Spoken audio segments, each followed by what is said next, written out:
कितना बोलना है वो पूरा एक स्लॉट बना हुआ है, एक डिवीजन बनाया हुआ है। जिस अक्षर के बाद आप लोगों ने बचपन में मैथ पढ़ाया जाता था, घात लगाया जाता था, घात 1 2 3, जितने घात लग जाए उतनी पोटेंसी उसकी बढ़ जाती थी। वही क्रिया यहाँ भी है ग्रामर में।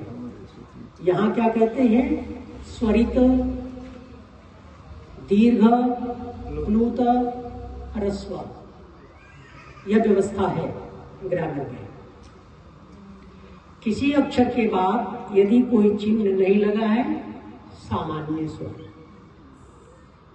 यदि अ के बाद 1 लग गया तो 1 गुना, 2 लग गया तो 2 गुना, और 3 लग गया, ये देखो ये हिंदी का डिजिट है 3, ये वो नहीं है, हिंदी का डिजिट 3 है, ये 3 लगा हुआ है।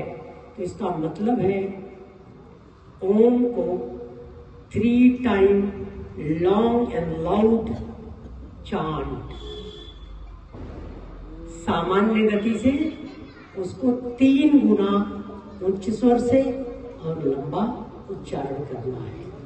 उसके बाद एक अक्षर और आता है म, देखा आपने, उसमें भी एक चिन्ह लगा हुआ है नीचे, हलंतो अनुस्वार, व्याकरण का सूत्र है। जो हलंत हो जाए उसको ऐसा बोला जाए कि आधा जैसा लगे। सामान्य हिंदी जब पढ़ाते हैं तो कह देते हैं कि इसको आधा बोलना, तो आप ऐसा समझो उसका उच्चारण आधा हो जाएगा। जिस अक्षर के नीचे वो छोटी सी टेढ़ी लाइन लग जाएगी उसका उच्चारण आधा हो जाएगा। तो अब म का उच्चारण 3 गुना, ओ का उच्चारण 3 गुना और म का उच्चारण आधा, तो म से ओ का उच्चारण कितना गुना अधिक हुआ? 6 गुना। ध्यान रखना, यदि प्रॉपर ये जो लिखा है उसे चांट करना है तो 6 गुना ओ बोलना पड़ेगा और 1 हिस्सा म बोलना पड़ेगा, तब जाके यह क्रिया होगी। और इस क्रिया की वैज्ञानिक बात कैसे है? प्राणान सर्वान,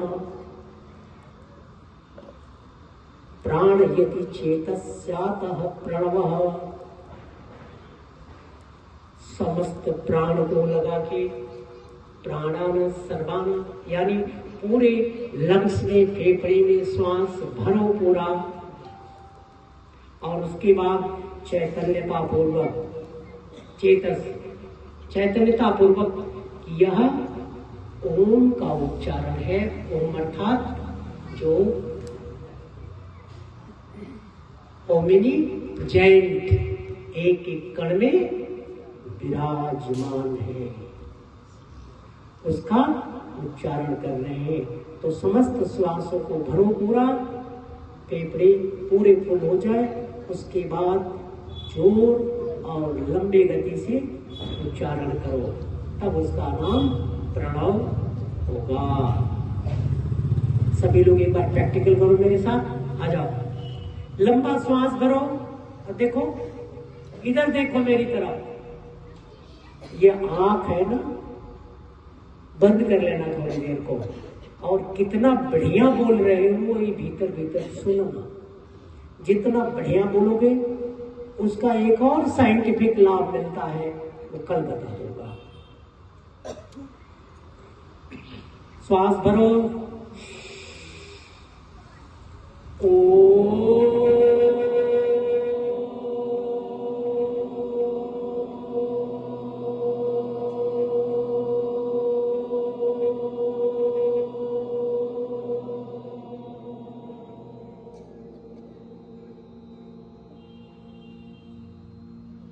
ओम शांति। ऐसे आप उच्चारण करोगे तो आप भगवान कृष्ण की व्यवस्था में प्रविष्ट कर जाओगे और एक दिन सभी बवालों से, झंझटों से मुक्त हो जाओगे। बहुत बहुत धन्यवाद आचार्य जी का। तालियों की गड़गड़ाहट जरा अच्छी होनी चाहिए और अच्छी होनी चाहिए। बहुत सुंदर आचार्य जी ने बड़े सुंदर तरीके से बड़ी सरल भाषा में बहुत ही सामान्य रूप में ओम की व्याख्या की है। अभी ये एक झलक है, भंडार भरा पड़ा है।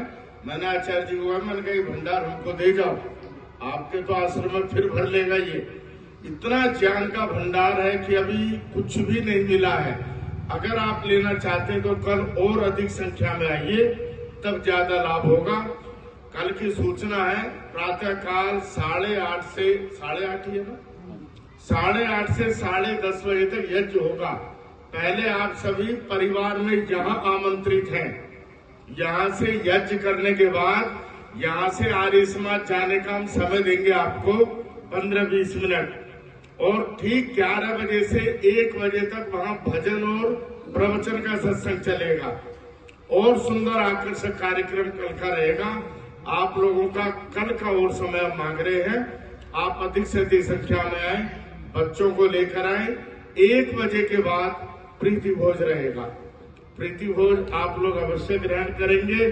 चूल्हा न्योत गांव की भाषा में परिवार समेत आइए, बच्चों के साथ सबका खाना वही होगा। और श्रद्धेय आचार्य जी का फिर एक बार समस्त आर्य जगत की ओर से और आर्य जनता की ओर से मैं विशेष आभार और धन्यवाद व्यक्त करता हूं। अब आचार्य जी के द्वारा आशीर्वाद होगा। आप सभी आशीर्वाद के इच्छुक हैं, हाथ जोड़कर बैठिए। मंचस्थ विद्वान नहीं, केवल आप लोग हाथ जोड़कर बैठेंगे। आचार्य जी मंच पे उपस्थित